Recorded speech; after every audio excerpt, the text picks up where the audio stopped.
Assalamualaikum guys, selamat datang kembali di Guru Gembel Channel. Selamat menikmati bulan puasa yang penuh ironi, penuh kekerasan, penuh angkara murka, kesombongan, dan lain sebagainya. Saya sih berharap bahwa bulan puasa ini adalah bulan puasa yang sangat menyenangkan, dan sama seperti bulan-bulan sebelumnya, saya ingin sekali untuk bisa memanfaatkan momentum bulan puasa ini sebaik-baiknya. Ya, tetapi apa boleh buat, sekarang banyak sekali media-media massa dan media sosial yang mewartakan hal yang sebaliknya. Awal-awalnya, di awal bulan puasa ini kemarin kita menemukan ada sekelompok orang yang punya mobil LCGC gitu, yang kecil-kecil gitu, itu yang memblokade sebuah jalan tol. Hanya untuk apa? Hanya untuk bersenang-senang, hanya untuk memamerkan mobilnya dan gerung-gerung di situ. Bayangkan, mobil kecil, saya mohon maaf bukan menghina, tapi LCGC itu kan mobil yang murah gitu, mobil yang belinya itu pakai cicilan 3 juta sebulan yang kayak gitu, tapi itu berani untuk memamerkan berkelompok di depan jalan tol, kemudian melakukan hal-hal yang konyol di situ. Sangat luar biasa. Dan yang herannya itu adalah ketika ditanya kenapa mereka melakukan seperti itu, mereka bilang adalah ini kopdar sesama pecinta mobil pas mengambil momentum bulan puasa. Jadi bulan puasa itu dimaknai oleh mereka itu sebagai ajang kesombongan mobil yang murah. Seperti itu awalnya. Kemudian kemarin lebih buruk lagi, ada cerita di mana Pak Ade Armando itu digebukin sama massa. Cerita awalnya adalah Pak Ade Armando itu sedang memantau dalam tanda kutip demo itu, dan dia juga sebenarnya setuju dengan agenda-agenda yang ada di dalam demo itu. Tapi kemudian ketika dia sedang memantau itu, ada seorang bapak-bapak yang agak tua yang memotretnya dan mengabari teman-temannya untuk segera datang ke lokasi. Tak lama kemudian terjadi cekcok sedikit-sedikit di situ, dan tak lama setelah itu Ade Armando akhirnya dipukulin. Beredar video yang menunjukkan bahwa pola serangan terhadap Pak Ade Armando itu adalah pola piranha. Jadi maksudnya Pak Ade berdebat, kemudian mulai dikelilingi oleh banyak orang, kemudian satu orang mukul, baik-baik saja, satu orang lagi mukul dari belakang, baik-baik saja, dan akhirnya terjadi pergumulan itu, perkelahian itu, atau pengeroyokan itu. Jadi pola-pola piranha seperti ini menunjukkan bahwa pihak yang melakukannya itu adalah pihak yang semi dikoordinir atau semi diperintahkan menjadi seperti itu gitu. Jadi tidak benar-benar diperintahkan, tapi diprovokasi untuk menjadi seperti itu. Ngeri, ya memang mengerikan, tetapi kita sudah terbiasa dengan kengerian itu karena di hari Minggu sebelumnya itu ada pertandingan UFC yang berdarah-darahnya jauh lebih banyak.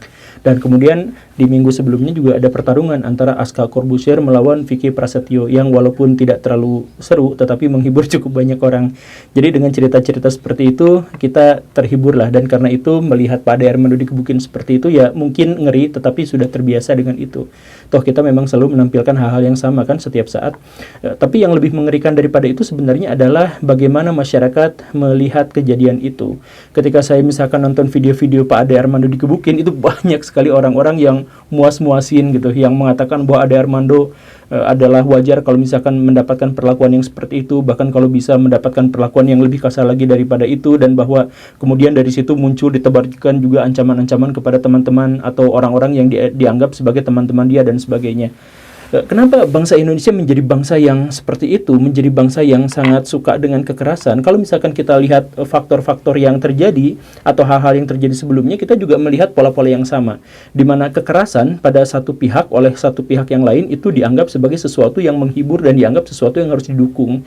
Ketika Will Smith menggampar Mamat Metal di ajang yang sangat bergengsi itu, banyak orang-orang di Indonesia yang begitu setuju dengan perlakuan itu. Atau ketika Rusia melakukan invasi sepihak pada negara tetangganya, itu banyak juga di antara orang-orang Indonesia yang setuju dengan serangan itu.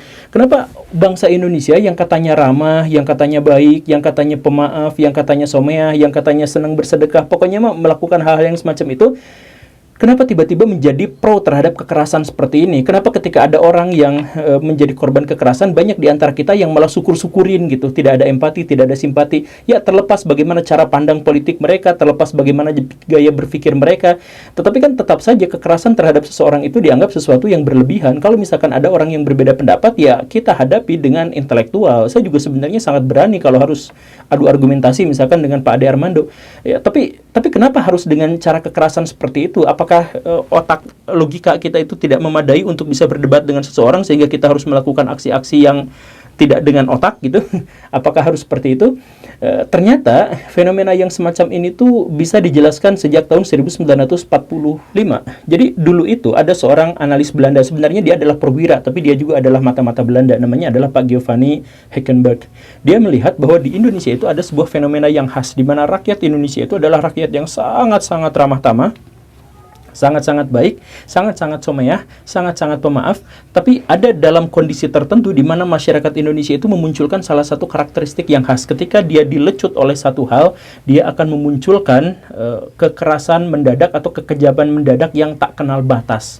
Dia katakan seperti itu. Karena apa? Karena misalkan orang yang sangat ramah tamah itu kemudian ketika dihadapkan pada pemerintah kolonial Belanda pada waktu itu atau militer Belanda pada waktu itu, mereka kejamnya itu berlebihan. Jadi tentara Belanda di Indonesia itu banyak cerita kalau ketangkap sama orang Indonesia itu dimutilasi hidup-hidup, dan biasanya yang dimutilasi hidup-hidup itu adalah alat kelaminnya dan kemudian disumpalkan ke mulut yang korban itu. Jadi kekejamannya itu benar-benar kekejaman tanpa batas. Jadi bagaimana ceritanya ada rakyat yang sangat ramah tamah itu mendadak, ini dia katakannya dengan istilah yang kekejaman mendadak yang tak kenal batas. Kenapa bisa mendadak seperti itu? Dan sebelum kita menjawab kenapa bisa seperti itu, uniknya kekejaman yang seperti ini pun terjadi dalam banyak periode sejarah di Indonesia. Misalkan kekerasan tahun 65 yang PKI itu kan sekitar 1 juta orang Indonesia meninggal dunia. Dibantainya sama siapa? Sama orang Indonesia yang lain, sama tetangganya. Dan kekejamannya itu benar-benar tanpa batas. Padahal sebelumnya itu mereka tuh baik-baik saja gitu. Kok bisa seperti itu? Kalau misalkan kita melihat kekerasan tahun 1998 misalkan ya, yang di Jakarta, yang wilayah sekitar itu. Orang-orang Cina itu, saya mohon maaf ya, itu toko-tokonya itu dibakar, kemudian barang-barang dagangannya itu dijarah, dan kemudian pemiliknya itu dibakar hidup-hidup, dimutilasi, dan lain sebagainya. Perempuannya diperkosa dulu, udah itu baru dibantai gitu. Di Ambon kita melihat hal yang sama, di Sampit kita melihat hal yang sama, di Poso juga kita melihat hal yang sama. Jadi orang-orang Indonesia itu adalah orang yang sangat baik, tapi dalam kondisi tertentu bisa memunculkan kekerasan mendadak yang tidak mengenal batas. Jadi sebenarnya masyarakat Indonesia itu seperti memiliki jutsu terlarang gitu. Jadi orangnya baik, someyah, tetapi dalam kondisi tertentu bisa menjadi sangat beringas dan tanpa batas seperti itu. Kenapa bisa seperti itu? Ya itu kan pertanyaannya ya, kenapa bisa seperti itu? Dan pertanyaan itu nampaknya tidak akan mendapatkan jawaban yang cepat. Karena apa? Karena ini diklaim sebagai fenomena yang khas yang terjadi di Indonesia. Tetapi kalau misalkan kita mau memaksakan jawaban, maka di sini kita menemukan ada beberapa fenomena.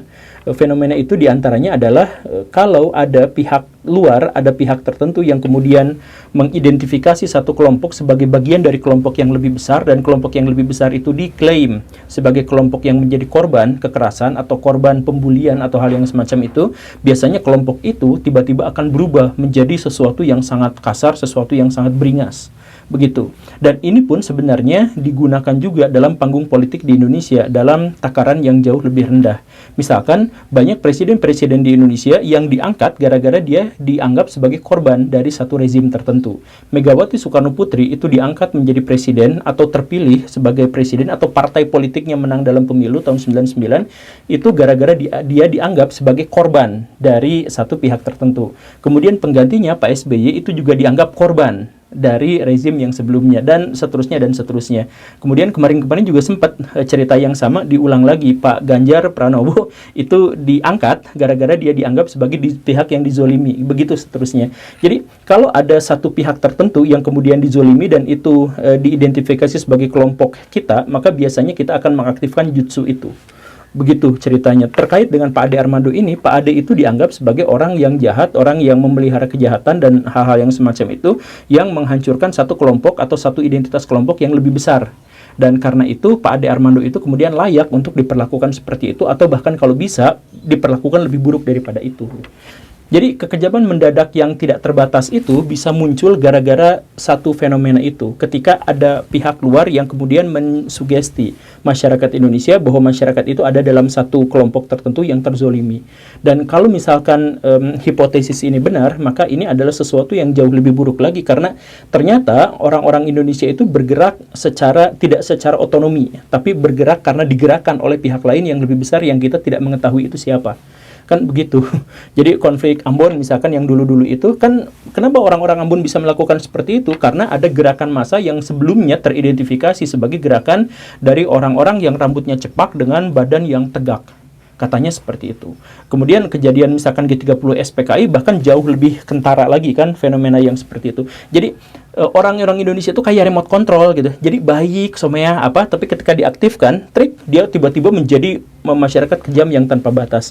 Saya benar-benar mengkhawatirkan kalau hipotesis ini benar. Sungguh-sungguh, ini adalah hipotesis pribadi saya, tapi saya berharap bahwa ini adalah sesuatu yang salah. Sebab kalau ini benar, maka bangsa Indonesia itu adalah bangsa yang sangat-sangat terancam.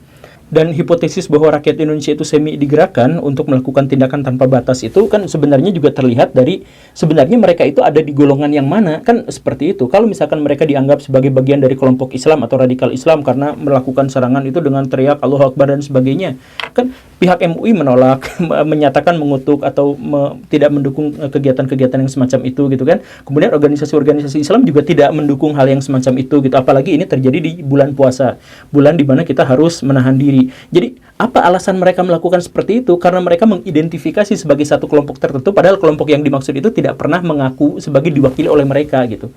Jadi, kesimpulannya lagi-lagi adalah bahwa ini memang menunjukkan bahwa kita itu digerakkan oleh remote control yang tidak dikenal gitu.